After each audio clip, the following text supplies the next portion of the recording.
I'm so excited to bring you the newest addition to the fleet. So this truck I found last night on Facebook Marketplace for 500 bucks.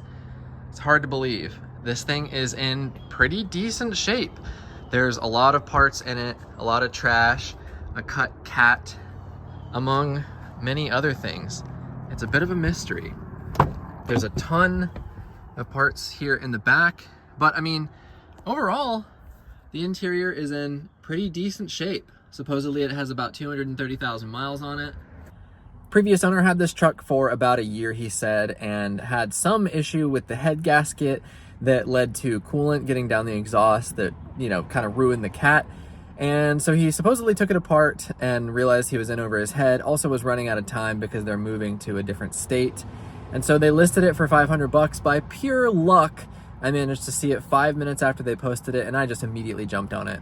Now, I broke the first law of car buying, which is buying a car at night. As you know, the two laws of car buying is don't buy it at night and don't buy it in the rain. So I broke one of those laws, but I think it's okay in this case. This thing is a 2001 F150. This is the 5.4 V8, and it's got a bit of a problem. It is severely disassembled under the hood, and it appears to have been for some time. Got some good rust on the cams there.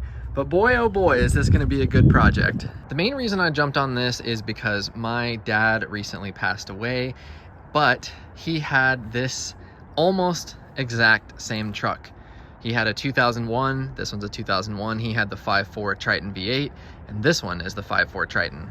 My dad's truck was blue, obviously this one is silver, and last I saw my dad's truck, it did run and drive. He sold it many, many years ago, and I've just kind of loved F-150s ever since. And quite honestly, the truck is actually in pretty good shape. I brought a pretty bright flashlight and was able to look it over pretty good. There's really nothing that has surprised me today, other than the rust on the cams. That was kind of disappointing. But other than that, I mean, it's in pretty good shape. So let me take you on a tour of it. So it's a 2001, it's nearly a 25-year-old truck, and it's got over 200,000 miles on it. So obviously there's going to be, imperfections here and there, but for the most part, it's in really good shape. The main thing that is kind of a bummer, and part of the reason why I think there's a little bit of like a moisture issue inside of the cab, is this sealant job here. So who knows what happened? Maybe the seal that goes around this window went bad and they tried to DIY sealant it. That will be something worth addressing for sure, because I live in Florida and it rains a lot, of course. But moving down the passenger side of the truck, other than, some scratches and like some paint mismatch on these little flares, it's nothing really that bad. It looks like just some dirt and that kind of thing. Here, they swapped out the factory mirrors for these black ones at some point.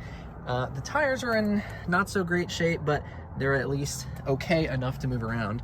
And then obviously this is part of the reason why it was only 500 bucks. The previous owner was trying to do the head gaskets, which are actually in the back of the truck, and everything they've told me up to now seems to jive. So I don't really know exactly why they were trying to do that. I guess they're suspecting one is blown because he actually cut the cat off of one side, supposedly because coolant was getting in it and it wrecked it. I don't really know why, but he got to this point, stopped, and the truck sat for about 3 months. Now, I'm not gonna lie to you, I know absolutely nothing about this platform. I do know that this is the earlier 5.4 Triton V8, so this is the 2-valve, and of course it doesn't have cam phasers, or I think that's variable valve timing, so it is a bit of a simpler engine, and I do think people say that other than the spark plug tubes potentially having issues, that these are a pretty reliable motor overall. Moving down this side of the truck, nothing crazy going on. A lot more dirt and stuff. Unfortunately, there is a pretty big gash in the side of the bed here, and that's definitely looks like it's been there for a while. But I mean, it hasn't structurally compromised it, and it looks like this is fiberglass, I guess. This truck lived what appears to be off-road most of its life, and last night I was kind of concerned that some of this was like scaly rust, but actually I took the wire wheel and cleaned up the frame a bit here. Frame is solid, there is really no issues there. It's just lived off-road and dirt roads its whole life. So as a result, that kind of dirt buildup just makes it look orange. It lived on clay roads in North Florida and South Alabama its whole life. The truck looks in pretty good shape underneath. Diff here has some kind of sealant. You can see it's like cracking off, but I mean, overall, everything is fine. No rust holes of really any description. The brakes are super rusty, but again, the car hasn't moved in many months, so that's really no surprise. Looks like, I'm not sure if this is a factory hitch. It kind of appears to be factory. But that's kind of a goal of mine with this truck, is to get it running so I can use it to tow and just do truck stuff. Like over here, you can see all the old oil and all that kind of stuff. I hate putting that in my car. I won't put it in the Celsior. And so now I want to do truck stuff. There's a bunch of trash back here, but it looks like there's some Ethernet cable. That's funny. Got some Cat 5e cable in the back. That stuff's good. In terms of kind of the main interior stuff, obviously, this doesn't look great. It looks like they tried to use some kind of glue sealant and that didn't work. So I imagine you can probably find door cards for these things pretty easily since these trucks were so common. The seat obviously needs to be fixed. That's gonna bother me pretty severely, so I definitely wanna get that sorted out. Otherwise, you know, it's just dirty. I mean, it's just a truck that lived off-road its whole life and did truck stuff, which is cool. The previous owner said that they swapped in this radio, and I mean, it looks, new enough for me. It's got a USB port, Bluetooth, all that good stuff, and apparently it sounds pretty good. And then, as you already saw, I mean, we have tons of parts laying around. There's the fan radiator, the fan shroud, we have intake, 2 new valve covers, a new intake manifold, and then a box full of parts. Inside the box full of parts is so much stuff, as you can see, just intake hoses and spark plug boots and new spark plugs, all kinds of stuff. There's just so much stuff in here.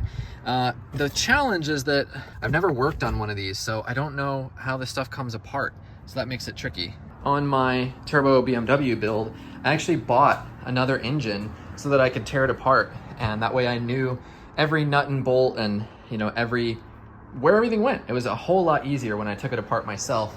But of course, with this truck, that is not a luxury being afforded to me.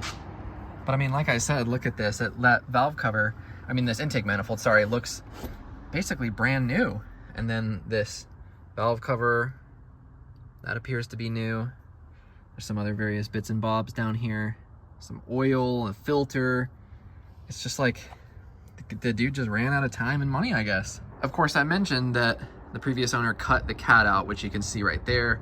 And we'll take a look under the truck real quick at where that was. So there is the front of it right there, and then it would run up kind of over this cross member, and then there's the other part of it that was cut, and then this pipe kind of crosses over, and then it runs out the back that way. So I wonder if maybe I can find like some catless headers or something like that and swap these out, because apparently the head, like the studs for the exhaust manifolds, were in pretty bad shape, which kind of makes sense on an old truck. Probably never going to come off. So I did say no rust holes, but I came to look at the passenger side of the truck, and that is a rust hole in the rocker there, unfortunately. Maybe these trucks are susceptible to it, and maybe just the mud and the water that this thing inevitably lived in its whole life took its toll. But what I actually came over here to show you was just like the brake lines, and all that stuff just looks good. Drive shaft is in good shape all the way back. Looks like a little leaky input seal there, but that's no big deal. I forgot to mention as well, these were the exact same wheels on my dad's truck too, which is cool. They have the center caps on almost all the wheels. That one's missing it, but no big deal. I bet those are probably pretty easy to find. In terms of the front suspension, the only real problems that I can see that would probably be pretty major is these tie rods. You can see that boot right there is absolutely decimated. And then same thing is true on the driver's side over there. That one's not as bad, but definitely not in good shape. And then obviously the fact that the motor's disassembled, that's not ideal. So what's the plan for this bit? Well, that's a good question. I'm kind of concerned that the engine isn't in a good way. I mean, it's unknown history, and why it's actually torn apart like this, I didn't really get a straight answer for. Also, the cams having that rust on them, I don't know if that can be polished out. I don't know if that's even worth it. So I guess at this point, I want to look into seeing how much is a complete engine and how much effort is it to go ahead and pull this out. It would be helpful for me just to get my hands dirty with it, to have the engine like out on a stand. And yeah, I just don't know if that's actually the correct answer here. Ultimately, the goal for this truck is to get it back on the road, running and driving as soon as possible and as affordably as possible, and then just work through things, you know, slowly over time moving forward. I just want to get it back on the road and drivable, and then we can deal with everything else from there, you know. If we end up needing to worry about like suspension components and, you know, anything else like that. So really the goal is get this engine back together or swap in a new one, get the exhaust situated so it's not obscenely loud, and then go from there. Like I mentioned already, one of the main goals is to use it to tow stuff.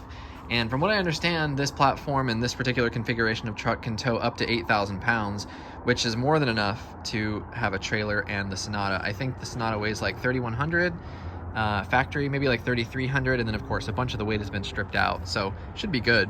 But also having a truck to do truck stuff is just handy, and then if there comes other projects and other things on short notice, it's just a pain not to have a truck and a trailer. So I'm really stoked to have this. It's gonna be a lot of work to get it back on the road, but I think it's totally doable. Also, real quick, I went ahead and took the battery out of the truck, popped it on the charger, and it got back to green pretty quickly, so we'll plug that back up and stick it in the truck. I just wanna see if any of the electrics turn on and see if the dash comes on and that sort of thing. Did I choose the correct wrench size? Is it a 13? It kind of appears to be. These terminals look in really bad shape. So last night when I plugged back in the battery, it appeared to be dead, but it might have just not been the ground. Oh, look at that. That Ford ding, yeah, baby. All right. We don't need our fan on, but that's awesome that it works. Is our odometer lit up? It doesn't appear to be. Wonder where that is. Well, turns out the fuel pump works. Squirting out. That's not ideal. Went down into the valve there. Hopefully that one's open. Whoopsie daisy. Well, I don't know why the odometer isn't showing up, but that's really all I wanted to know was just if I turn the key, does anything happen? And it sure does. So I'd love your input on what I should do with this thing, just in general. Are there modifications and things that are worth doing to this while the engine is out, or in this state?